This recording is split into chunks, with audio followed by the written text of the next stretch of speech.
Welcome to the Ag Inspo podcast, where we delve into the dynamic world of agriculture, uncovering the stories that inspire, empower, and drive change. Join hosts Rena and Ron as they explore the journeys of farmers, entrepreneurs, and leaders who are making a difference as they navigate the critical work of transitioning their operation to the next generation.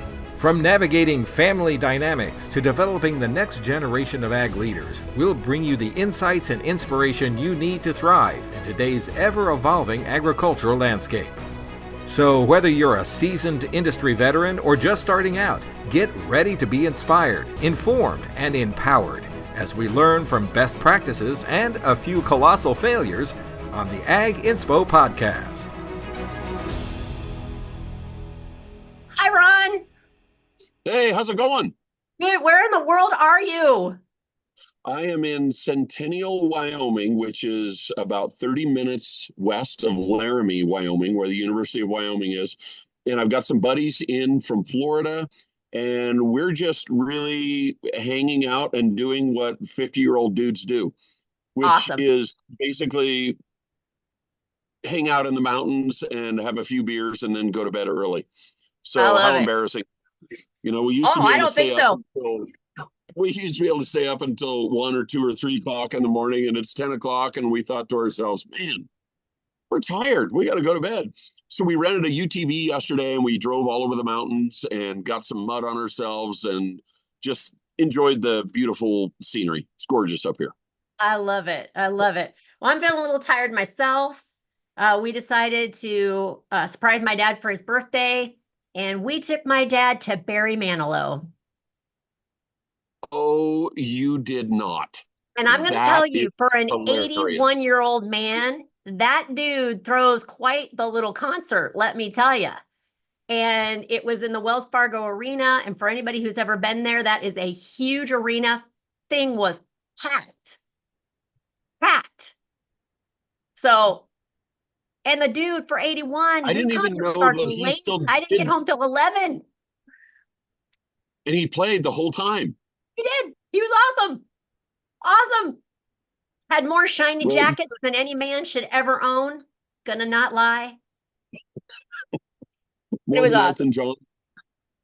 Well, they were not that sparkly. Well, you know, I have a sister-in-law that is a huge Barry Manilow fan. And that's not a song, that's not an artist that I really think about anymore, but one that definitely has a huge amount of hits. Oh, and huge. Your dad is, well, first of all, your dad is one of my favorite people ever.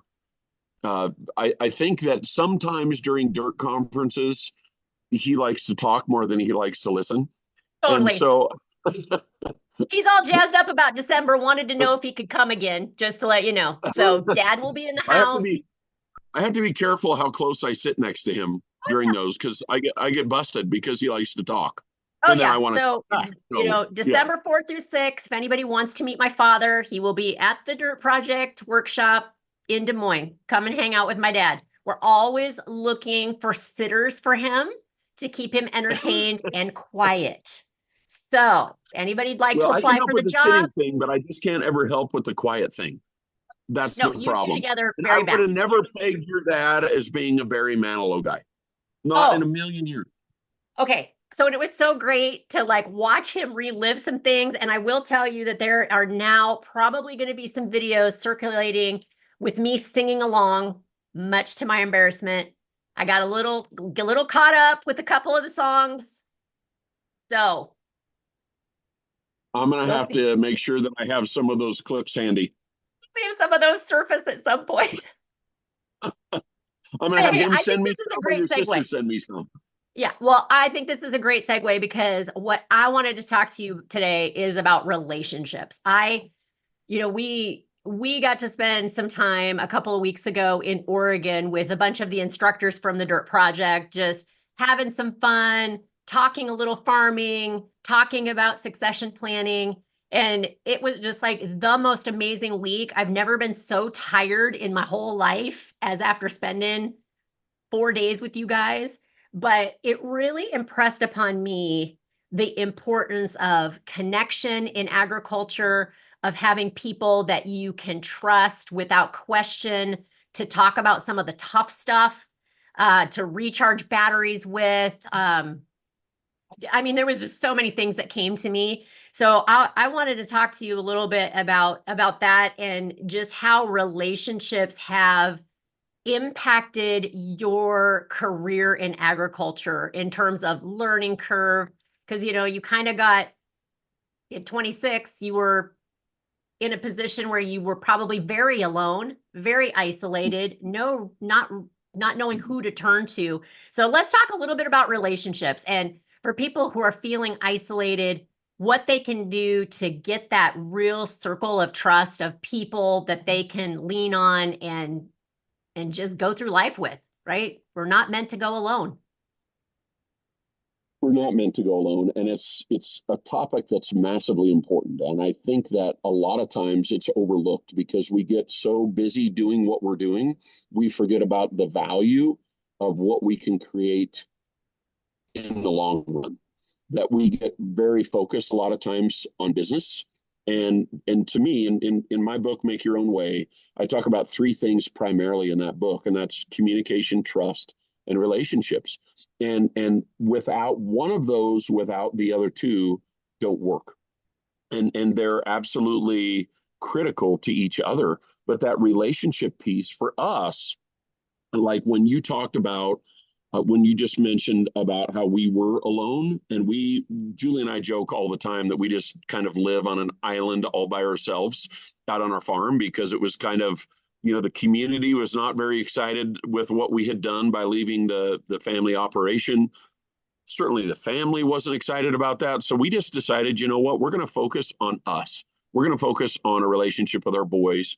And we're going to make sure that when we have friends, that those friends are there for us. They're people that we can trust. They're people that we can share things with no matter what, and that they won't judge us. They won't be critical of us, but they will help us.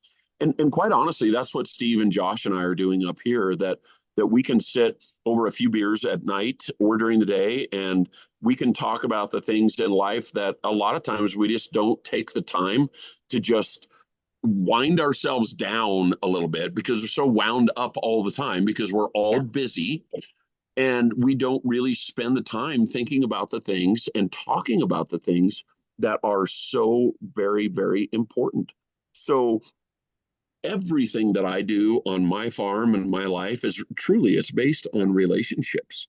And what I've had to do is just decide who's important in my life, and how do I effectively spend my time with those people?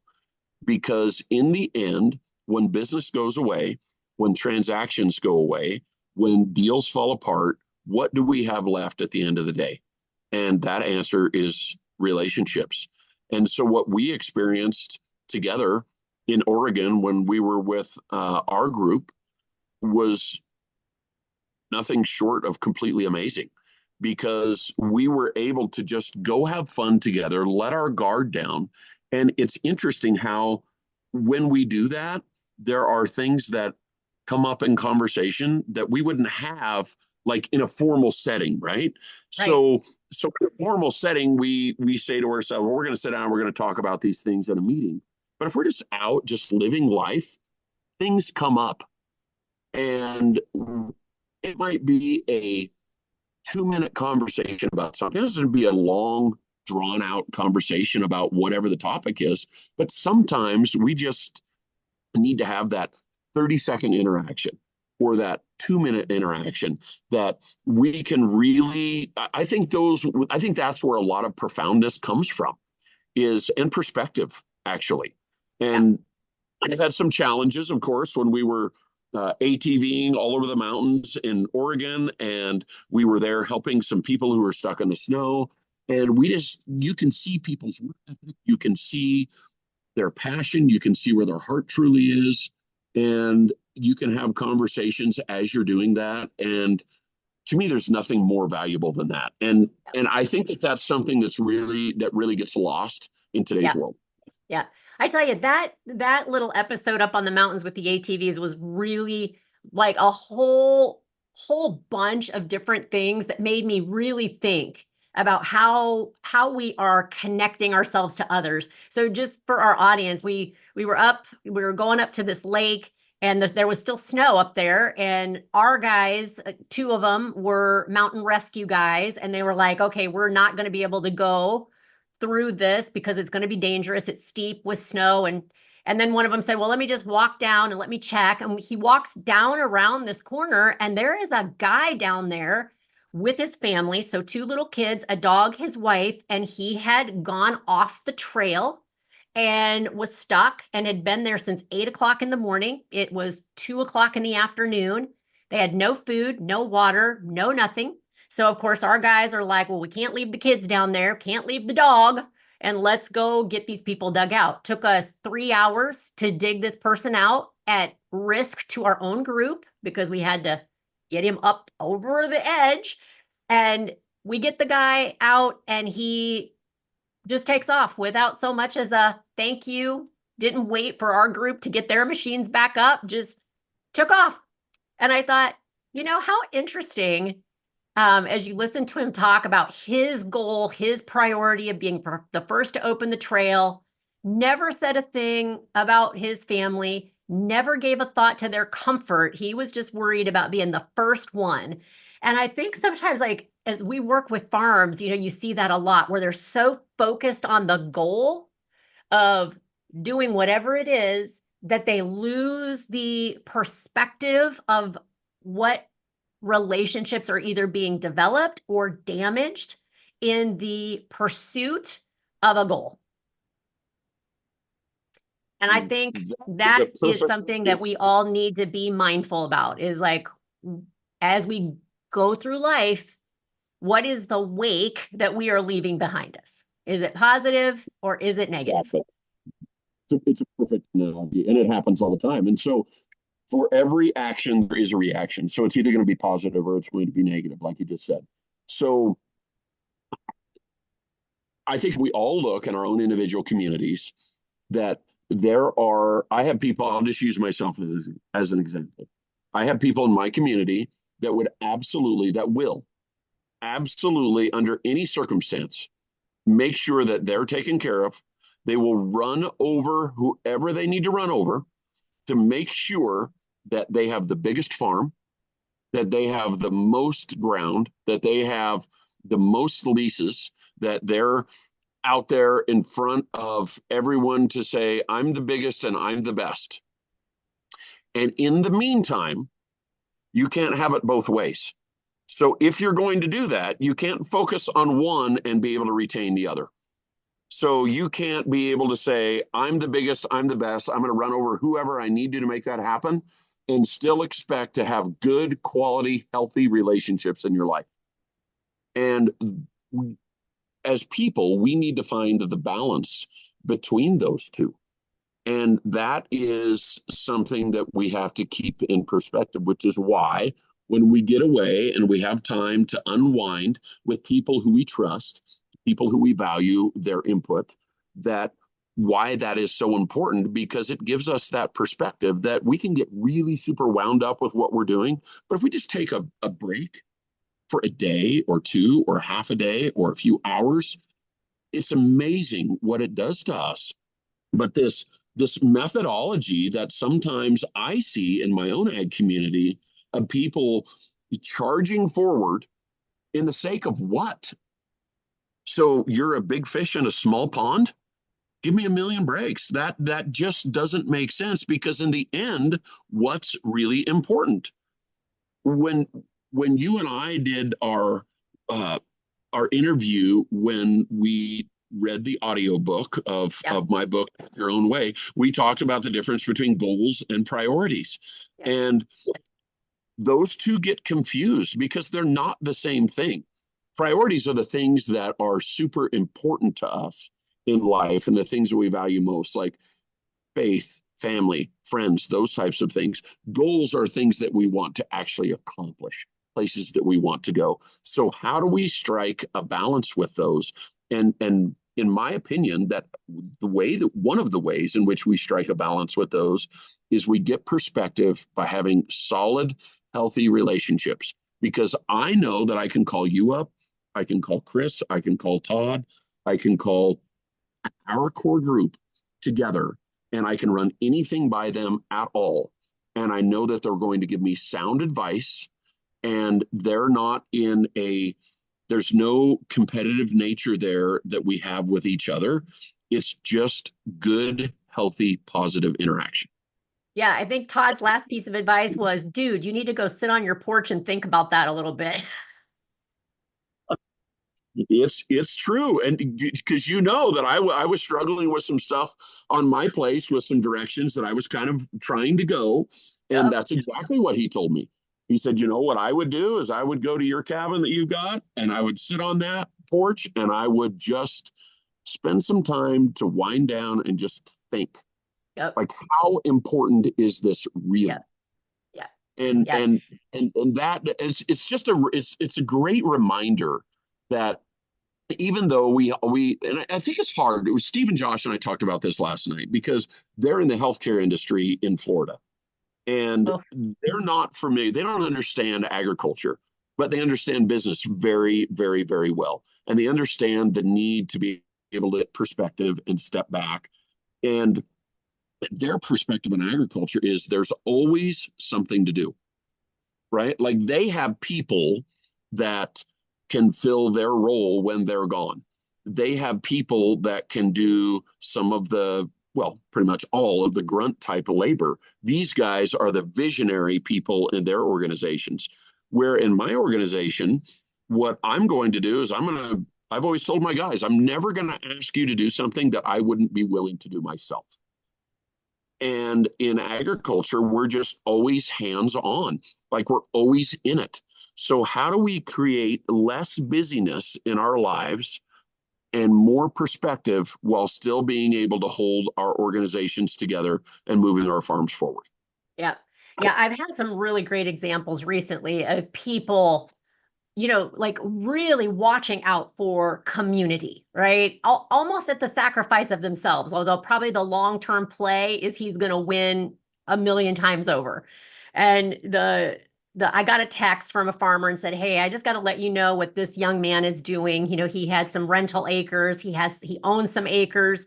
And there were two people in their community that had lost some acres, which was going to kind of make their farm a little less than viable. So this young man, I mean, he is not, I think he's 41 years old, gave up some acres on a short-term basis to these farmers to be able to make sure that their operations were viable. So, coming into a period where we've got a lot of crazy, right? We've got low commodity, high interest, political, whatever you want to call it, going on right now.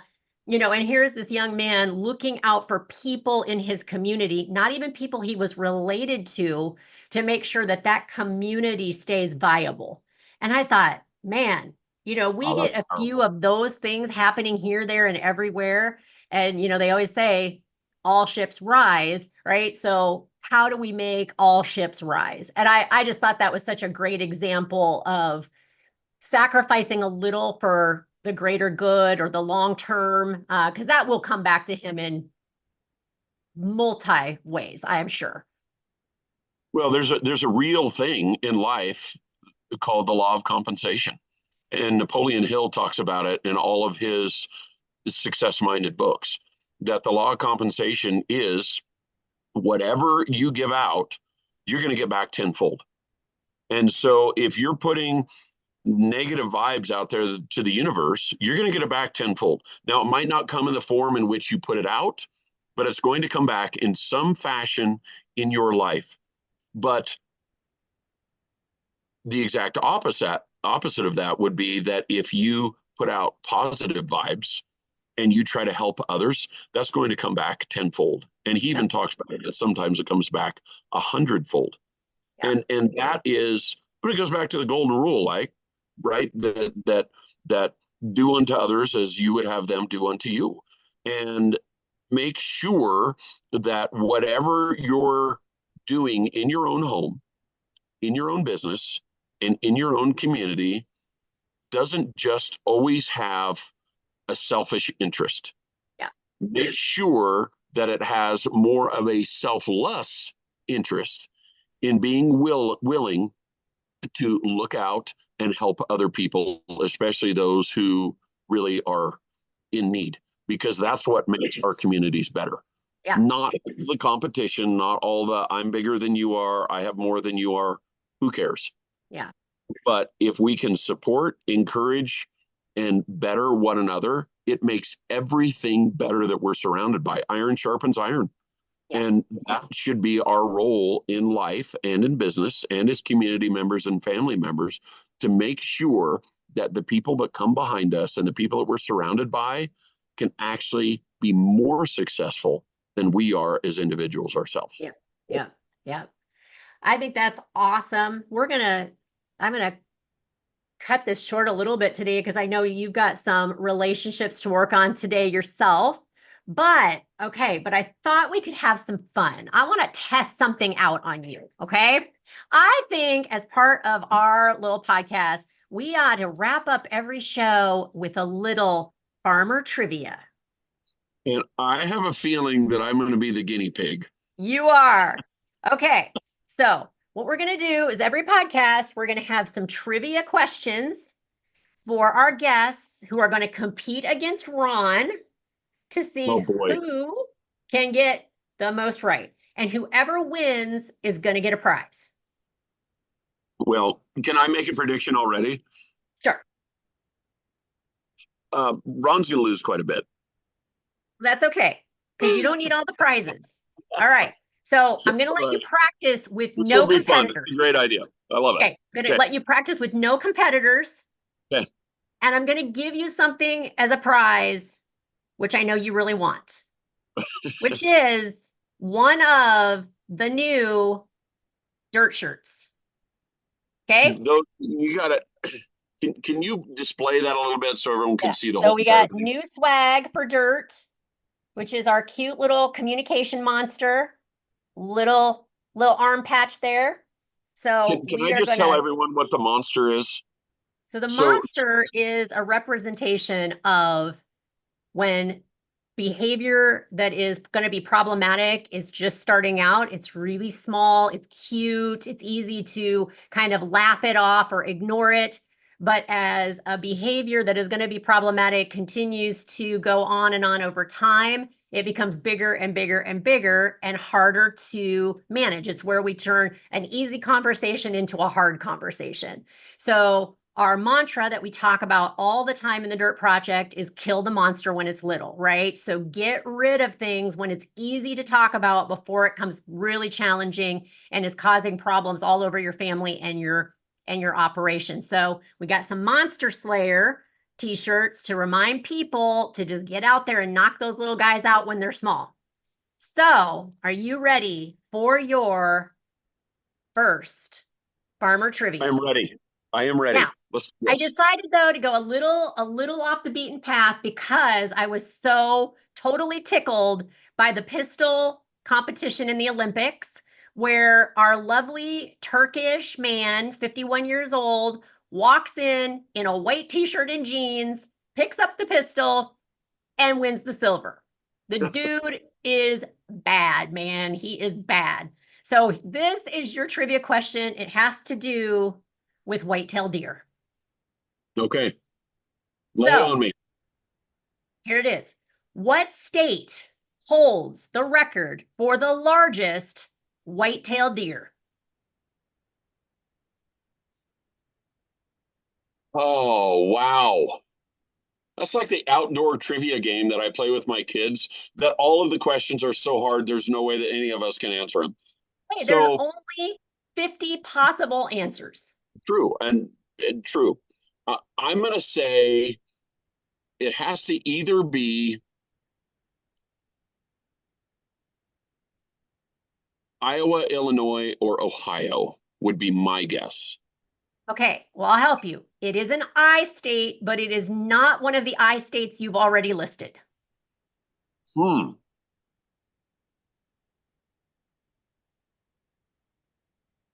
state also looks like a Christmas stocking.